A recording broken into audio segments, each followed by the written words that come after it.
problems that you'd like to work on and you think Precer could be useful, please let us know. Share the courses online. Um, I will then go to neutron optics. Here, um, there is something called camera and there is a microscope. A camera generally works that you have a source, you actually let light through an aperture, and then you actually image it. On the other hand, a microscope works on the basis of a mirror or a lens, and then you basically get a magnification based on the distance between the object to mirror or lens and mirror to your image. In this case, I'm trying to present my results on neutrons. The basic principles of this particular what we call Volter optics comes from the Chandra Observatory, which you might have heard of. So the Chandra Observatory basically uses these optics to get image X-rays from distant places. The same principle can be used for neutrons. That's what I did at MIT. It has a lot of advantages. It's great for large neutron sources, collects large solid angles, easy to nest, um, and then you actually get pretty high brilliance, and you can actually get a lot of gain because of that uh, aspect. Working principle is HPPH is hyperboloid, paraboloid, paraboloid, hyperboloid. Okay, so you have your object placed at the focal point of the hyperboloid. Then the beam seems that it's coming from its image, as you can see, and then in the paraboloid, it's such that the this image is actually located at its focus, and so the beam becomes parallel. And then basically, it's an even reflection on the other side, so you get an image of your object. On the other side, so you get an image of your object. The brilliancy of this method is that you can actually vary the focal length and you can actually change these distances to get various magnifications. You can also collect a lot of solid angle because you can actually nest all these mirrors. This is how it actually looks in the schematic. Basically, um, for at least simulations, you use gridded samples, and you can actually place a large beam stop, and that enables you to basically use for that matter any kind of detector. Even CMOS detectors are fine. And this is the beam characteristics. um, Monte Carlo versus MaxTask distributions, they kind of match very well. MaxTask is the package in which all the simulations is done. On the right you see the divergence. It is very particular. I, I don't think I can go into details. What is important to see is that you actually gain a lot for a smaller sample, and not that much for large sample. Okay, and let me elaborate on the reason. The reason is that any lens, any mirror, they all have a focusing spot. So the closer you are to that focusing spot, the more gain you get. If you're looking into much larger objects, it doesn't really matters all that much. So that's what I'm trying to show here, that the gain is actually all about the size of the sample. For a smaller size, you get a lot more gain than larger sizes. The whole optimization was to be done for 1 inch sample, about 2.5 centimeter, and the idea was that we should be able to get under 40 micron of resolution. Good. On the left, you actually look at the sample. On the right, you look at its image. You can see that this is a 2D. In a 3D, you will clearly see that the color should actually demonstrate that the center is way more higher flux than on the edges. Um, and this is where a lot of so I have about 2-3 minutes left. Resolution versus distance. So the resolution is, this is distance, different positions of the detector. Okay, so most of the detectors that exist in the world happens to be flat. They're all two-dimensional flat detectors. So, CMOS, or for that matter, any detector, and that's a problem for particularly for optical. If you have a lens or you use a mirror, the reason is that all lenses have some kind of a curvature to them. What I mean by that is, as you actually go off the zero, the center, there is certain point or distance where the resolution is the best, and that's what is actually shown here. That when your detector is at the zero position, it gets really good resolution. Okay, at the center, but then it kind of deteriorates. That's what is shown in the blue line. In the can line, um, at the detector position of 1 millimeter, it's not that great at zero, but nonetheless within about millimeter. And that's what we were trying to do. That within an inch, 1 inch of size, we should be able to get about under 14 micron resolution. But this is where the machine learning and everything is going to come into effect. And the way it's going to come into effect is, if you actually want to study, let's say, you're trying to image the whole brain, right? Most of the recent research is being done in the field of um, instruments, tools that are actually to read the neurons. Um, Brain, basically brain assisted technologies. So they are basically electrodes of different sizes that go into the brain.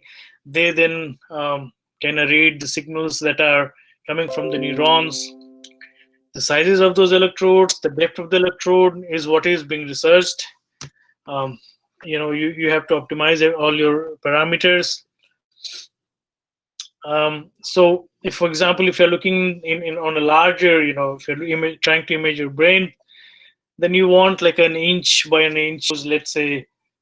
If your machine learning algorithms are strong, then your machine should be able to understand that you need your detector to put for this inch by this image plate. Then it has to figure out where, how to move that sample to actually best showcase the capabilities of the instrument. Or for that matter, it's not about show business, it's about getting the right result at the where it matters. Then it's supposed to take that particular spot in the main beam, and then you should be able to image that with high resolution. So this is all work that will be done by machines in coming, I would say, few years. It's coming up very fast. Machine learnings are particularly good at 2D, as I mentioned. I tried to mention, I don't know if I mentioned it when the audio was on. But machines, learning is great. The whole process actually goes through a matrix learning, and since your detector is basically a 2D detector, it's very efficiently converted into Fourier or whatever machine learning algorithms you want to implement. So this is the direction we are trying to go, and it is in fact almost sure that will the machines are going to be such that they will determine the resolution, they'll determine all the parameters that are best for a particular problem with the health or the measurement. These are just, I don't want to go into details, but these are basically a sample and and an image. This is the curvature field curvature that I was talking about.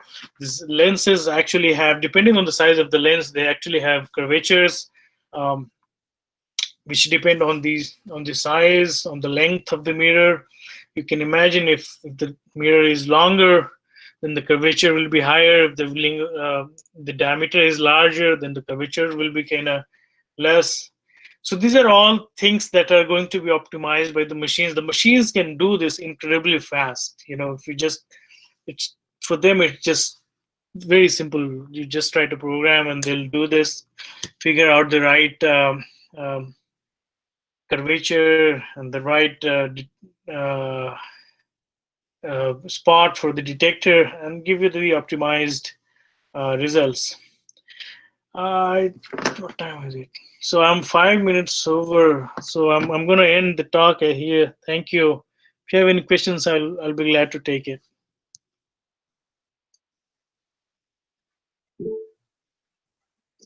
Thank you, Dr. Durgesh. Yeah. Yeah, any question? The session is open for discussion now. Any question from audience, please?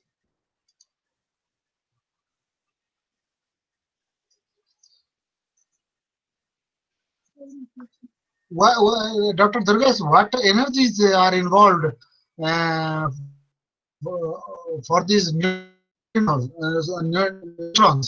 So this is a question. So you know, ideally you want a cold neutron for most of the experiments that are done. A cold neutron means you are looking at a wavelength of about six. It is 6 angstrom to 18 angstrom. You can calculate the energy accordingly. Neutron means you are looking at a wavelength of about in the neutron world. So I exactly how much energy it becomes. But didn't I add the spectrum? Oh, it varies as in it's not just the viruses. The more effective solutions are thought to be in what we call the spike protein. So the mediation, the way a virus actually works is that the virus is basically useless without a host. So they always try to find a host, and the Yeah. way they find a host is actually determines how dangerous or problematic it is. So it uses what we call the spike protein. That's what you can see like cruisings Right, here. You know, right, I don't know if you guys remember cruising from Chandrakanta when we were a kid. So it's like spikes, right, right. and so the spikes are the more kind of that's the target. Uh, The virus itself, because these things mutate and the approach is different, but the approach, the first papers that came way in like February, mid-February in Science was on the spike proteins. That's the target, uh, and they are of the order of tens of nanometer, uh. and they are of the order of tens of nanometer. So these method, the neutron imaging is useful. I hope for this coronavirus So it has detection. limitations with the imaging directly, COVID. sir, because um, if you imagine, these are, the resolution of imaging is of the order of few tens of microns. You can Right. basically push to few microns if you actually optimize it, but then your field of and depth of view will be much smaller. So the imaging has limitation in that respect. The imaging is not going to help with directly understanding the corona. It's not going to be able to look at least neutrons. I'm sure these things go. They make these pores, and so things get more, let's say, rigid. So it can't vibrate, pulse with the same efficiency, and as a Yeah. result, our oxygen intakes and they suffer, and that's how it basically acts. It's the difficulty in breathing, right? So Right. so things become a little, or should I say, rigid. So it can image those perspective, and I was hoping that if I have some time, I have actually done some scattering using neutron diffraction. So you can actually, Right. with that matter, take those membranes, get the diffraction, interlayer spacings, and those things indeed do change when they're affected by,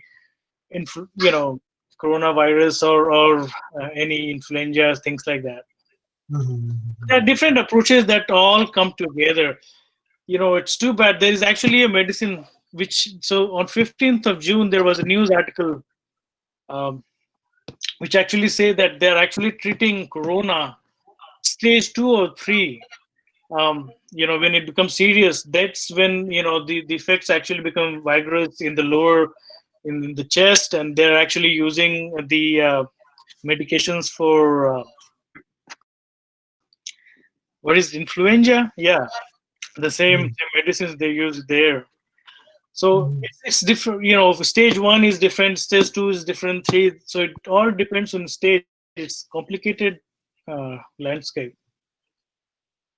Yeah, that's right. So, any question? If somebody has any question, please, he can neutron detections and neutron scattering, neutron diffraction. We are, Dr. Durus, we are in fact thankful to you for providing us such illuminating thing about the neutron spectroscopy, and maybe and this is I just wanted to correlate with the present corona epidemic everywhere, which is present Yeah, everywhere. So in that sense, the whole presentation was